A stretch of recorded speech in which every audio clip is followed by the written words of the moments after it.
The Epistle of Jude, God's reminder of righteous condemnation, verses 5 through 7, part 2. The angels who sinned, verse 6. A. The particulars of this example. 1. Very little is known from the scriptures themselves. A. As described by Jude, there were angels who, 1. Did not keep their proper domain. 2. Left their own habitation.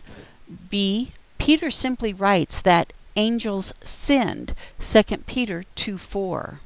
C. A very old interpretation is what Jude refers to in what is described in Genesis 6, 1 through 4. 1.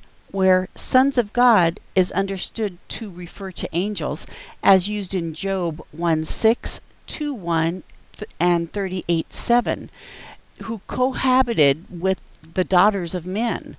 2. This interpretation of Genesis 6, 1 through 4 is common in Jewish literature. Enoch 7, 9:8, 10:11, and 12:4. And Jude appears to quote from such literature later in verse 14. 3. It is also found in intertestamental literature and the early church fathers. See Justin in his Apology 2:5. 4. It fits with the connection Jude later makes with the sin of Sodom and Gomorrah, and that they had gone after strange flesh. Jude 7. 2. What is clearer about these angels is their condemnation. A. God has them in everlasting chains under darkness for the judgment of the great day. B. As worded by Peter in 2 Peter 2:4, God, 1. Cast them to hell. A. The word for hell is tartaro. B. Tartarus, thought of by the Greeks as a subterranean place lower than Hades, where divine punishment was meted out, was so regarded in Jewish apocalyptic as well. 2. Delivered them to chains of darkness. The NIV renders it gloomy dungeons. 3. To be reserved for judgment. A. As Jude puts it, for the judgment of the great day. B. Similar to the scene described in Luke 16, 19 through 31, where the wicked rich man was in torment awaiting the judgment at the last day. B. The point to be made from this example. 1.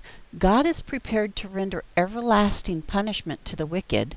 A. He has angels in everlasting chains under darkness. Jude 6. B.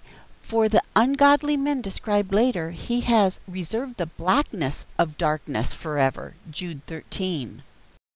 2. Just as he had a place prepared for the angels who sinned, so he has a place prepared for the wicked unbelievers.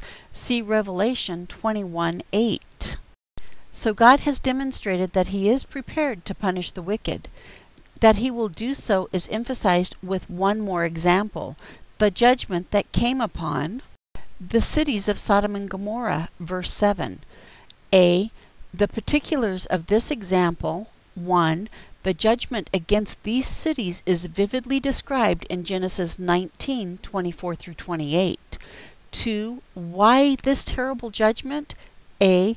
The Lord said it was because their sin is very grievous. Genesis 18:20. B. Jude says that in a similar manner to these, the angels who sinned, they had 1. Given themselves over to sexual immorality. 2. Gone after strange flesh. We see an example of this in Genesis 19, 4 through 11. B. The point to be made from this example. 1. Both Peter and Jude make the point that Sodom and Gomorrah are an example. A.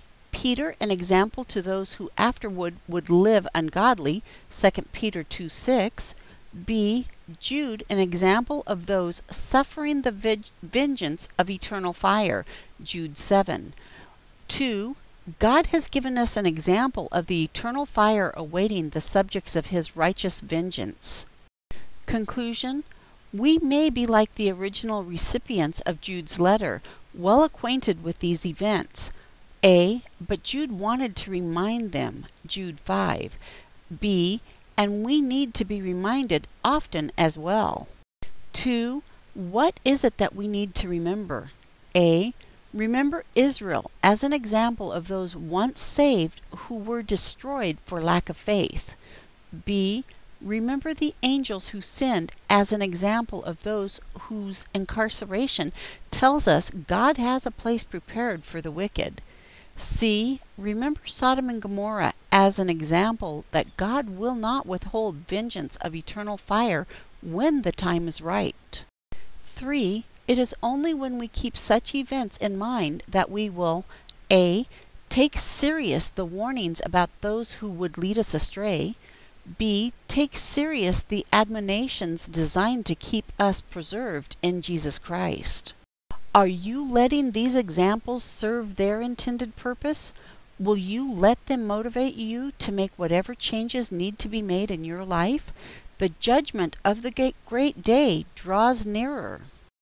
This ends our study of the reminders of God's righteous condemnation, Jude 5 through 7.